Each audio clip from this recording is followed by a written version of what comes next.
What's happening, people? It's Monster Chappie, and we are back in Minnesota, back from the tournament, and yeah, we didn't win it, unfortunately, but I do have some good and bad news. The good news is that we have the tournament footage on Twitch, so you guys can check that out. I'll leave a link in the description.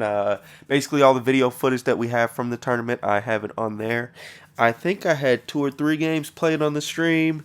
We had the crew versus crew. We had a lot of those matches on there, and we also had a lot of the tournament matches as well. Mostly the final 8. We had pretty much matchups from there, the finals 4, thing like that. So definitely, if you want to check out how the tournament, how people were playing and things like that, this late in the year, I'm sure nobody's going to care if they get their scheme jacked. Pretty much everybody's going to be done playing, and that brings me to the bad news, is that I'm going to slow down on playing Madden a little bit. I won't be making no new schemes, nothing like that. But we'll definitely be getting subscriber games and things, but, as far as just like the serious competitive play goes, the season is pretty much over. There may be a couple small little online tournaments and things like that, but as far as I know, the season's pretty much over. Now, with that being said, I'm going to give you guys the last part of the JROSE scheme, something I wish I would have used a lot more of while I was out there at the tournament. And the reason being is because the game that I lost against Vitko. He put me out to go into the final 8.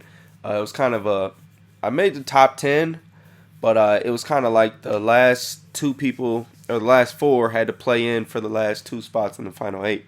So, with that being said, he ran a lot of max coverage, and this would have been perfect. This is actually designed for max coverage, and me being an idiot, of course, I didn't run it. But, yeah, we'll get into that. But, yeah, I mean, congratulations to T. Davis, Tyler.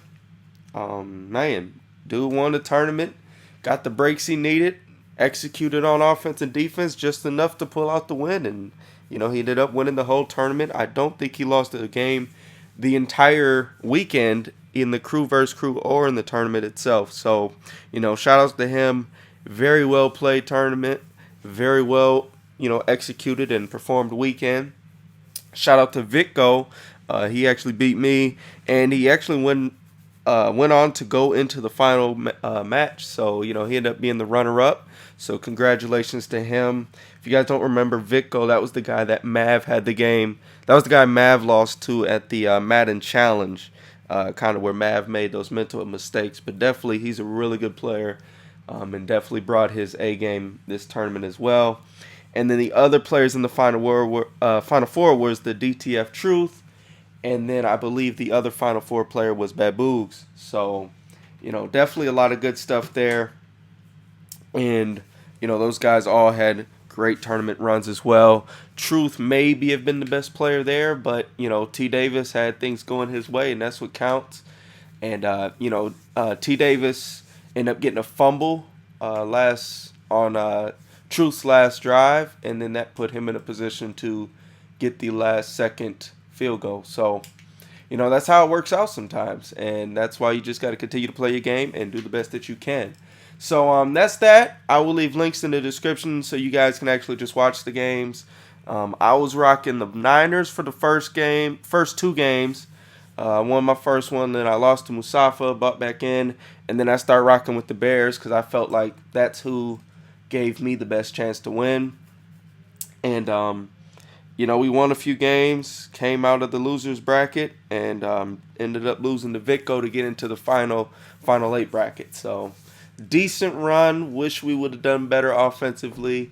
Defense did a great job in the last game, but the offense just did not bring it at all. Just couldn't get into the end zone. Played a lot of max coverage, and again, it's pretty much what this is designed to beat. Probably going to need to go grab a second control here. But, needless to say, it feels good to be back. And whatever you guys want to see, be sure to let me know. Again, the competitive year is pretty much over, but we can definitely still have a lot of fun playing with you guys and things like that. Now, I don't even want Wells in. I think I'm going to go ahead and show you guys this play now. Been delaying this for the longest. But When I originally designed this play, it was for the halfback slip screen. Now I'm going to show you can run it out of the wide trail or whatever as well. I showed this on the stream as well, so you know, if you're not following the stream, be sure to follow the stream in the description. It will definitely help you out. But excuse me. Whew. The route combo is basically something like this. With the guy on the left, you can put him on a 10 and out. You can put him on a fade. A lot of times, I usually put him on a streak, but if that defender on the left is backed up, I'll put him on a fade. Just in case it's a cover 3, then you can hit him with the inside pass lead. You can always do the user catch on the streak or pass lead that inside as well. Now, the basic concept here is that we got a pass lead streak from Bird. We got a drag, which is always effective, and the drag is unbumpable, so that's nice. Bird is unbumpable, so that's nice. And then what we're going to do with Roberts is we're actually going to create a motion hike, which is pretty nice too, because that is now unbumpable. So we have 3 unbumpable routes. The route on the left is bumpable, but as you can see here, this guy's going to get some nice separation for the inside pass lead. Now another thing with this, I'm not even going to add the running back part into it yet. So basically your reads is just kind of the regular reads. Bird's probably your first read, then Floyd, then Roberts for the inside pass lead. Bird may be an inside or outside pass lead, depending on where the defenders are. And then this guy on the island, of course, you want a beast over there. So I like Fitz. And this works really well for the Cardinals too. So let's go ahead and do this. Bam. And we'll just outside pass lead that time. I probably wouldn't throw that pass in the game, to be honest. But just for the sake of showing you, we went ahead and threw it. Would have probably just waited for Roberts. Now, that means they're going to have to use the Roberts route. Because Roberts route, doesn't matter what zone they're playing or anything, that will always get open. That motion fade. And it does not matter what kind of defense they're really in. Because he just with that motion fade, it just opens up a lot of things. And then if they're playing max coverage as well, you can go ahead and playmaker him up. And he can slide too if you have a wide receiver there, which is nice. The only guy that can't slide is going to be Bird and Stephen Howling. And it doesn't matter if you put a wide receiver at this spot. Because it's a tight end spot on the field, he won't be able to slide. But since he's so far on the field, it really don't matter.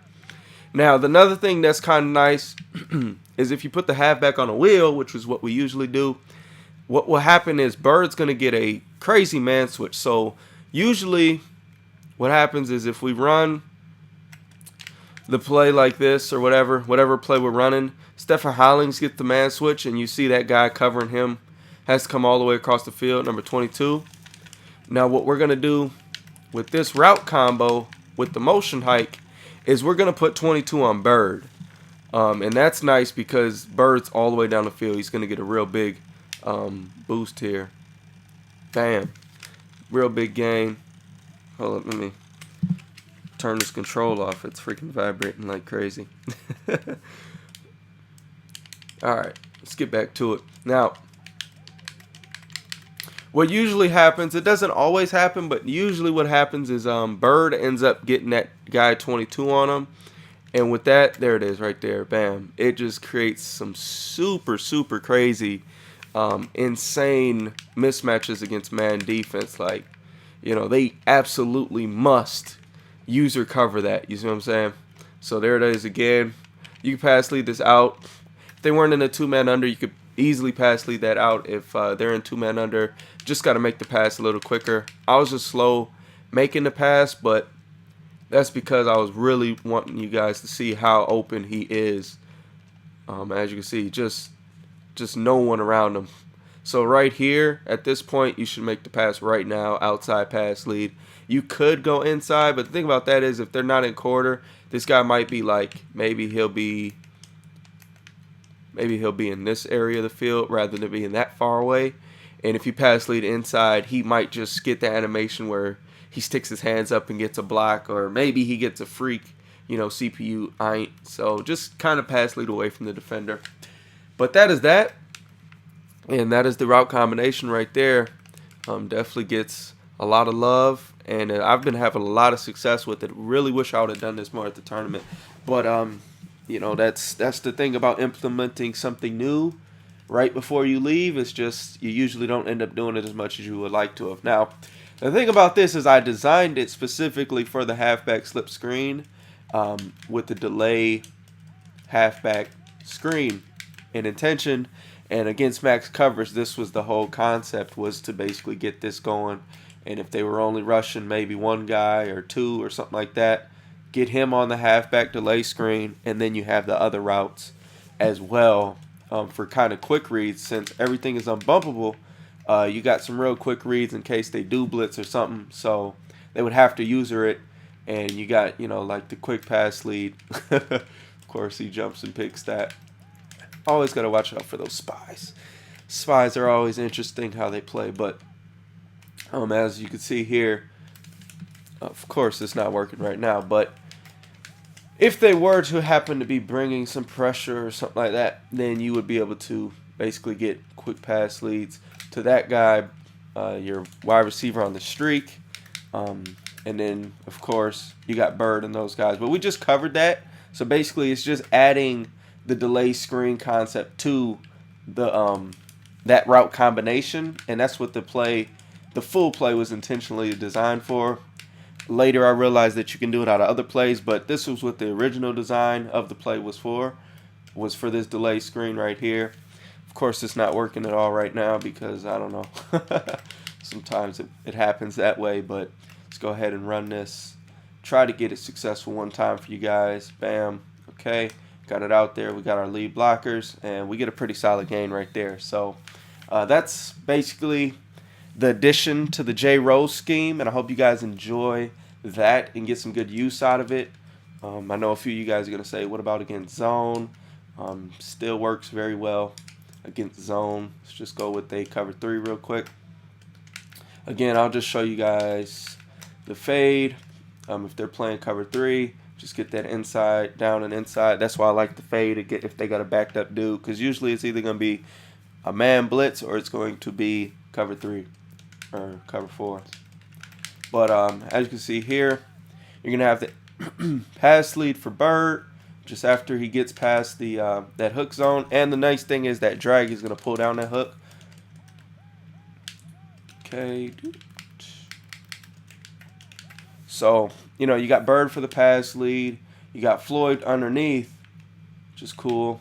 You could just check that down for a couple yards. And then again, you have Roberts, and he's going to get open against any zone combination in the game. Doesn't matter how many zones are out there, because what's going to happen is Bird is going to draw any deep zones, any deep blue. It does not matter where they put it. They could put out as many deep blues as they want to. Bird is going to take them. Again, Floyd's going to take the underneath stuff. And then this guy going to the flat is going to even take some of that stuff. But it doesn't matter. The main dude that occupies everything is Bird. And so if you have time in the pocket, what's going to happen is Roberts is going to just be open for like an inside pass lead. We would have had it there. You just got to wait for him to clear the hook zones. And once he clears those hook zones, he's going to be open every time. Can't really get... So that's the thing. That's why you want to do this version against man or max coverage. But if you just do the let's see here. If you just do it without the screen, you can always do that too, and then you can attack further down the field like so. Cobb isn't really the best QB in the game at all, so his inside pass lead is kind of off sometimes, but you'll get the idea. We should get it in there one time here if you don't already get the idea of how it's going to happen, but should be able to get this inside pass lead. There it is. So, you know, most good QBs can hit that pass every single time. And then, of course, the delay screen against zone is actually pretty good as well. Maybe not so much the cover 2, but I think it does pretty decent against cover 2 as well. But once you get those blockers out there, you're good to go, and you can get a solid gain. So hopefully you guys enjoyed this. as well as, you know, the tournament recap and whatnot. And, you know, be sure to subscribe for more and leave a thumbs up. We will have definitely more Madden content. It's not the end of that by any means. But just had to get this video out for you guys. Had to get a few days off, recover from the trip. Got some cavities, you know, done, whatever. So take care of your teeth, man. It's going to hurt your pocket and your mouth. And till the next time, guys, we gone.